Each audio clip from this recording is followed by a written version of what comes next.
ఓం నమః శివాయ. ఓం నమో నారాయణాయ. ఓం శ్రీ నరదృష్టి నివారణ కాల భైరవాయ నమో నమః. ఓం సూర్య అరిష్టేతు సంప్రాప్తే సూర్య పూజాంచ కారయేత్. సూర్య ధ్యానం ప్రవక్ష్యామి ఆత్మదోషపీడోప ఉపశాంతయే. హరి ఓం. మా ఛానల్కి స్వాగతం. చూస్తున్న వీక్షకులకు ప్రేక్షకులకు ప్రియ కాళభైరవ భగవద్బంధులకి స్వాగతం పలుకుతూ మమ్మల్ని ఎంతగానో ఆదరిస్తూ ఉండబడినటువంటి ప్రియ సోదరీమణులకు సనాతన ధర్మ సంరక్షకులకు వీక్షకుల అందరిపైనను సూర్య భగవానుడి యొక్క ఆశీస్సులు ఉండాలని నిత్యము అందరినీ ఆయురారోగ్యాలుగా కాపాడాలని కోరుకుంటూ 17వ తారీఖు 12వ నెల 2023 నుండి 14 జనవరి 2024 వరకు ఏడాది తర్వాత ధనుసు రాశిలో సంచారం చేయనప్పుడు ఎలాంటి ఫలితాలు ఉంటాయో సవివరంగా సంపూర్ణంగా తెలుసుకుందాం. వృషభ రాశి వారికి సూర్యభగవానుడు ధనుసు రాశిలో ఏడాది తర్వాత సంచారం చేయనప్పుడు ఎలాంటి ఫలితాలు ఉంటాయో సవివరంగా సంపూర్ణంగా తెలుసుకుందాం. వృషభ రాశిలో ఏ నక్షత్రాలు వస్తాయిగా కృతికా నక్షత్రంలోని 2, 3, 4 పాదాలు, రోహిణి నక్షత్రంలోని 4 పాదాలు, మృగశిర నక్షత్రంలోని 1, 2 పాదాలను కలిపితే వృషభ రాశి అవడం జరుగుతుంది. వృషభ రాశి యొక్క అధిపతి శుక్రుడు. వీరికి అష్టమ స్థానంలో అనగా ఆయుస్థానంలో ధనుస్సు రాశిలో ఏడాది తర్వాత సంచారం చేయనప్పుడు ప్రధానంగా దూరవాయు జల ప్రయాణాలకు దూరంగా ఉండడం, మీ జన్మ నక్షత్రం రోజున ప్రధానంగా శనివారం రోజున, అలాగనే మీరు ఏదైనా ఒక పనులు అయితే చేస్తున్నారో ఈ మాసంలో అంత సరైనటువంటి కాదు అని చెప్పి గుర్తుపెట్టుకోవాలి. ఆరోగ్యంగా ఉండే ప్రయత్నం చేయాలి. చిన్న చిన్న విషయాలకు దయచేసి ఆందోళన తగదు. ఏదైనా ఒక పనులు చేసేటప్పుడు ఏకాగ్రత అవసరం. ప్రధానంగా వ్యవసాయ సోదరీమణులు, వాహనాలు నడిపేటువంటి వారు, అలాగనే జల ప్రయాణాలు చేసేటువంటి వారు, ఏదో ఆయుధాలతో పనిచేసేటువంటి వారు ఎంతో జాగ్రత్తలు అవసరం. కనుక ఈ మాసంలో వీలైనంత వరకు మౌనంగా ఉండడం, ప్రశాంతంగా ఉండడం, ఆధ్యాత్మికంగా ఉండడం, గొడవలకు దూరంగా ఉండగలిగినట్లయితే 90% యొక్క ప్రమాదాలను ఆపదలను నివారించే పరిస్థితి ఉంటుంది. ప్రధానంగా హోటల్ వ్యాపారస్తులు, వ్యవసాయ సోదరీమణులు, సాఫ్ట్వేర్ హార్డ్వేర్ ఉద్యోగస్తులకు అందరికీ కూడా ఎన్నో జాగ్రత్తలు అవసరం అని చెప్పి గుర్తుపెట్టుకోవాలి. గృహంలో నివసించే అందరిపైనను సూర్య భగవానుడి యొక్క ఆశీస్సులు ఉండగలగాలి అన్నట్లయితే ప్రధానంగా సూర్యుడు ఆరోగ్యకారకుడు, ఆత్మకారకుడు, పితృకారకుడు. కనుక తల్లిదండ్రుల మాట పిల్లలు వినకపోవడం, పిల్లలు సక్రమంగా చదువుకోకపోవడం, వేళకు తిండి తినకపోవడం, నిద్ర పోకపోవడం, అనారోగ్య సమస్యలు తెచ్చుకోవడం, ఈ మధ్యకాలంలో ప్రధానంగా మొబైల్ని రాత్రిపూట టీవీలను అలాగనే కంప్యూటర్ల ముందర గంటల తరబడి కూర్చోవడం వల్ల అనేక మందికి తలనొప్పులు, కంటికి సంబంధించిన సమస్యలు, చర్మ వ్యాధులు, అనేక వ్యాధులు వస్తూ ఉంటాయి.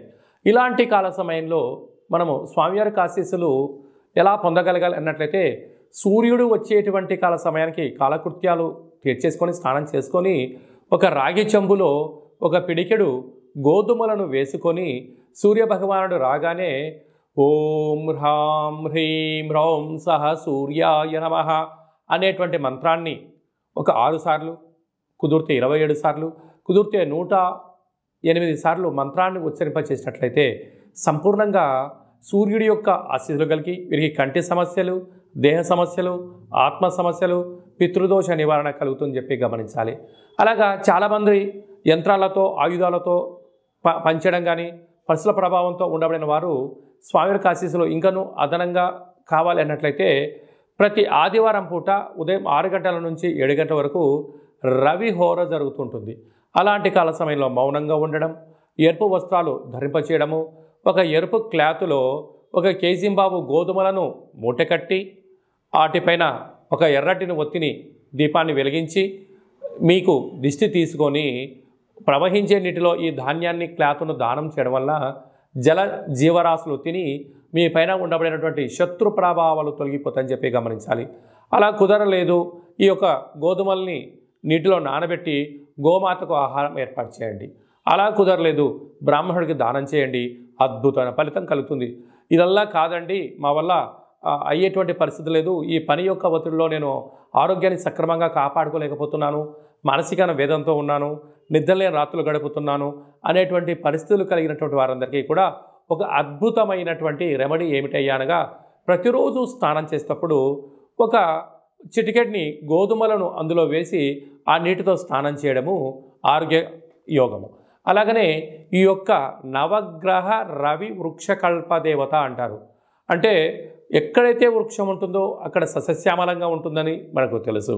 అలాగా ఈ యొక్క రవిగ్రహ కల్పవృక్ష దేవతను గృహంలో కానీ, ఆఫీస్లో కానీ, కారులో కానీ, ఫ్యాక్టరీలో కానీ, కర్మాగారాల్లో ఉంచుకొని ప్రతిరోజు ఒక 6 సార్లు ఓం హ్రాం హ్రీం రోం సహ సూర్యాయ నమః అనేటి మంత్రాన్ని ఉచ్చరింపచేసుకొని 2 అగరబత్తులు వెలిగించేసి ఈ వృక్షదేవత యొక్క చుట్టూ తిప్పినట్లయితే ఆ గృహంలో నిత్యము ఆయురారోగ్యాలు, ఆనందము, పితృదోషము, అలాగా ఆత్మకు సంబంధించిన దోషాలు, అనారోగ్యము, వాహన ప్రమాదాలు అలాంటివన్నీ కూడా నివారించబడి ఆరోగ్యం భాస్కరాదిత్యత్ అన్నట్టుగా సూర్యభగవానుడు నిత్యము మన ఇంట్లో ఉంటూ ఆయన ఆశీస్సులు మన మీద ప్రసాదించడం జరుగుతుంది. కనుక ఆసక్తి గలవారు ఈ యొక్క కింది నెంబరు సంప్రదించి ఆ నవగ్రహ రవి వృక్షకల్ప దేవతను సొంతం చేసుకోగలరు. అలాగనే మీ వ్యక్తిగత జాతకం తెలుసుకోవాలనుకుంటున్నారా? మీరు పుట్టినటువంటి తేదీ, నెల, సంవత్సరం, పుట్టిన సమయాన్ని రాసి మీరు వాట్సాప్లో పంపించగలిగినట్లయితే మీరు పుట్టినప్పుడు గ్రహ గమనాలు ఎలా ఉన్నాయి, ప్రస్తుతం ఎలా ఉంటున్నాయి, రాబోయే కాలంలో ఎలా ఉండబోతున్నాయో సవివరంగా సంపూర్ణంగా 100 సంవత్సరాల జాతకాన్ని వ్రాసి పంపించి మీకు ఎక్స్ప్లెయిన్ చేసి చెప్తూ మిమ్మల్ని ఆధ్యాత్మికమైన కోణంలో ఉన్నత స్థితికి తీసుకొచ్చేంత వరకు సలహాలు సూచనలు ఇవ్వడం జరుగుతుంది. చాలామందికి పుట్టినటువంటి కాల సమయంలో డేటా బర్త్లు లేనటువంటి ఏకైక కారణం చేత మీ పేరు యొక్క మొదటి అక్షరాన్ని అనుసరిస్తూ మీ యొక్క ముఖ కవళికలను, హస్తరేఖలను చూసి గవ్వల ద్వారా కాళభైరవ ఉపాసన చేత భూత, భవిష్యత్, వర్తమానాన్ని తెలియజేయడం జరుగుతుంది. అలాగా మీ అబ్బాయికి కానీ అమ్మాయికి కానీ ఎంతగా చూసినా పెళ్లి సంబంధాలు కుదరడం లేదా? ఎందుకు కుదరట్లేదు?